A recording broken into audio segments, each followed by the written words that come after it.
Hello everyone, welcome to today's lecture on biomaterials and biological response, which is the first unit in biomaterials and artificial organs.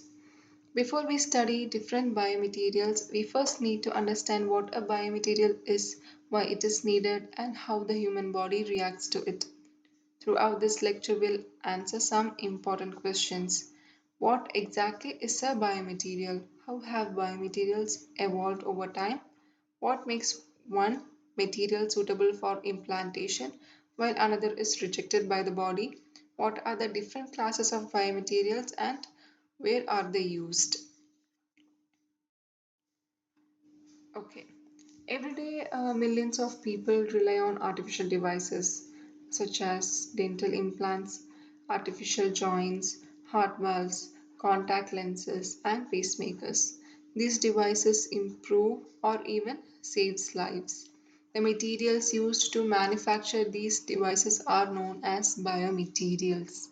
A biomaterial is a synthetic material designed to replace, repair, or support a part of the human body or to function in direct contact with living tissues without causing unacceptable harm. Closely related to biomaterials are implants. An implant is any material or device that is placed inside the body to replace damaged tissue or support normal biological functions. For example, when someone undergoes hip replacement surgery or the artificial hip joint is the implant, while the metallic or ceramic used to manufacture it is the biomaterial. Now that we know what biomaterials are, let's see how they were first used in medicine. Biomaterials are not a modern invention. In fact, humans have been using materials to replace body parts for thousands of years. Ancient civilizations experiments with materials that were readily available. Gold was commonly used in dentistry because it is chemically inert, meaning it does not corrode easily inside the body. Iron and brass were used to repair fractured bones because of their high mechanical strength. Glass was used to make artificial eyes, mainly for cosmetic purposes. Wood served as an early material for artificial limbs and even replacement teeth because it is lightweight and relatively strong. Natural bone was also used in certain surgical procedures, while cellulose membranes, such as sausage casings, became the basis of the earliest dialysis membranes. Although these materials had limitations, they laid the foundation for modern biomaterials.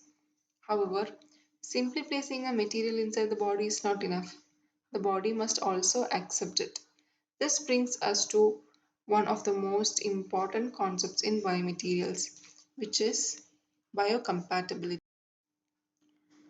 Biocompatibility refers to the ability of a material to perform its intended function while producing an appropriate response from the body.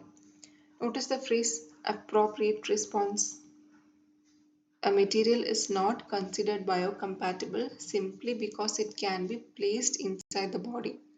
Instead, its compatibility depends on where and how it is used. For example, a material suitable for a dental filling may not be suitable for a heart valve because the biological environment and functional requirements are completely different. Therefore, biocompatibility is always application specific. An ideal biomaterial should possess several important characteristics. It should not cause cancer, fever, toxicity, or allergic reactions. It should be compatible with blood and should not trigger excessive inflammation or immune rejection. Once a material satisfies these biological requirements, we also need to evaluate its engineering properties. Besides being biocompatible, a biomaterial should also possess good physical and manufacturing properties. The first important property is sterilizability. Since implants are placed inside the human body, they must be completely free from microorganisms. Therefore, the material should withstand sterilization methods such as autoclaving, dry heat, radiation, or ethylene oxide gas without losing its properties. Next are the physical characteristics. Depending on the application, the material should have sufficient strength, elasticity, toughness, and durability. For example, a hip implant experiences significant mechanical loading during walking, so it must be both strong and wear resistant. Finally, the material should be easy to manufacture. It should be capable of being machined, molded, or extruded into the desired shape while maintaining consistent quality. Once we understand these requirements, the next question becomes what types of biomaterials are available?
Have discussed what biomaterials are, their historical development, and the essential properties they must possess. Now let's classify biomaterials based on the type of materials used. Biomaterials are broadly classified into four major categories. The first category is metals such as stainless steel, cobalt alloys, and titanium alloys. These metals are widely used because they possess excellent mechanical strength and are ideal for load bearing applications. The second category is ceramics. Examples can be alumina, zirconia, and calcium phosphates. Ceramics are chemically stable, wear resistant, and often used in dental implants and wound replacements. The third category is synthetic polymers, including polyethylene, PVC, polyurethane, and polylactic acid. These materials are lightweight, flexible, and can be manufactured in various shapes. Finally, we have natural polymers such as collagen, gelatin, elastin, silk, and polysaccharides.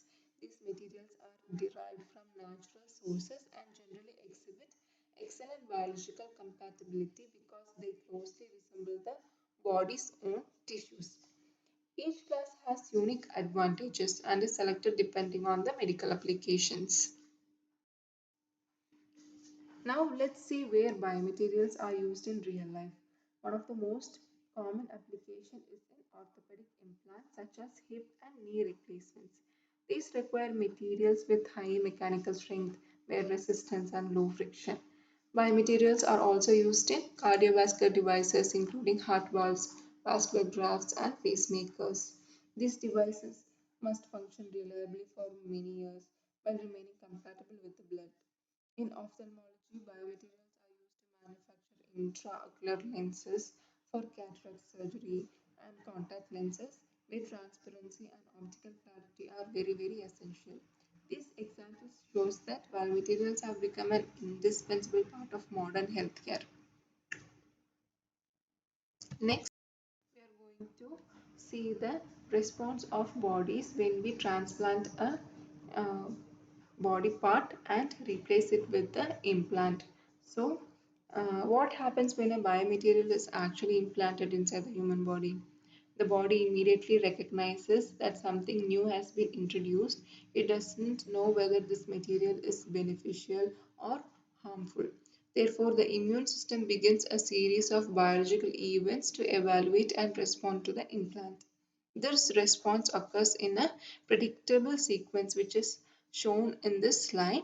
The first stage is the immediate response. Within seconds after implantation, Blood proteins quickly coat the surface of the implant. This is followed by clot formation, which helps stop bleeding and begins the healing process.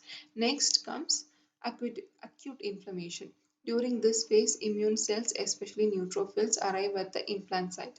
Their role is to remove damaged cells, destroy microorganisms if present, and clean the wound. If healing continues normally, the body enters the chronic inflammation phase. Here, macrophages become the dominant immune cells. These cells regulate healing and determine whether the implant will be accepted or rejected. If the inflammatory response continues for a prolonged period, the body may identify the implant as a permanent foreign object. This leads to foreign body reaction and fibrous encapsulation, where connective tissue surrounds the implant instead of integrating with it. Finally, if the biological response is favorable, the surrounding tissue undergoes remodeling. During remodeling, damaged tissues is replaced with healthy tissue, resulting in stable integration of the implant with the body. Now that we have seen the sequence of events, let's understand each stage in greater detail using diagram. So, immediately after the implant is placed, its surface is rapidly covered by blood proteins such as albumin and fibrinogen. This process is known as protein adsorption. These protein forms a layer called the protein corona, which becomes the first surface that the body cell interact with. Soon after, platelets become activated and release chemical signals that attract immune cells. Neutrophils are the first immune cells to arrive. Their primary function is to remove debris and reduce the risk of infection. A short time later, monocytes migrate to the implant site and differentiate into macrophages, which play a central role in determining the future outcome of the implant. The stage 2 is chronic, acute, and chronic inflammation. During the acute phase, neutrophils dominate and continue cleaning the damaged tissue. As healing progresses, macrophages become the predominant cells. At this point, macrophages can exist in two functional stages. The first type is M1 macrophages, which are pro-inflammatory. They release inflammatory molecules such as TNF alpha and IL-1 beta to eliminate pathogens and damaged tissue. The second type is M2 macrophages, which promotes healing. They release growth factors such as BMPs and VEGF, encouraging tissue regeneration and blood vessel formation. Therefore, one of the most critical events during healing is the transformation from M1 macrophages to M2 macrophages. This transition acts as a biological checkpoint and largely determines whether the implant will integrate successfully or fail. Stage 3 is depending on the body's response, there are two possible outcomes. The first and most desirable outcome is osseointegration. During osseointegration, osteoblasts produce new bone around the implant. Over the next 3 to 6 months, the implant becomes firmly anchored to the surrounding bone, creating a stable load bearing connection. This is considered a successful implant because it functions like a natural tooth root. However, if inflammation persists and the M1 responses continues, healing does not progress. Instead of bone formation, dense fibrous connective tissue develops around the implant. This process is known as fibrous encapsulation. In this situation, the implant remains surrounded by soft tissue rather than bone, resulting in poor stability, implant mobility, and ultimately implant failure. And to summarize, the success of any implant biomaterial depends not only on its mechanical strength or chemical composition but also on how the body's immune system responds to it. So, a balanced inflammatory response that progresses from inflammation to healing leads to successful tissue integration, whereas prolonged inflammation may result in fibrous encapsulation and implant failure. Understanding these biological responses helps biomedical engineers design safer and more biocompatible implants. And thank you for listening to this lecture.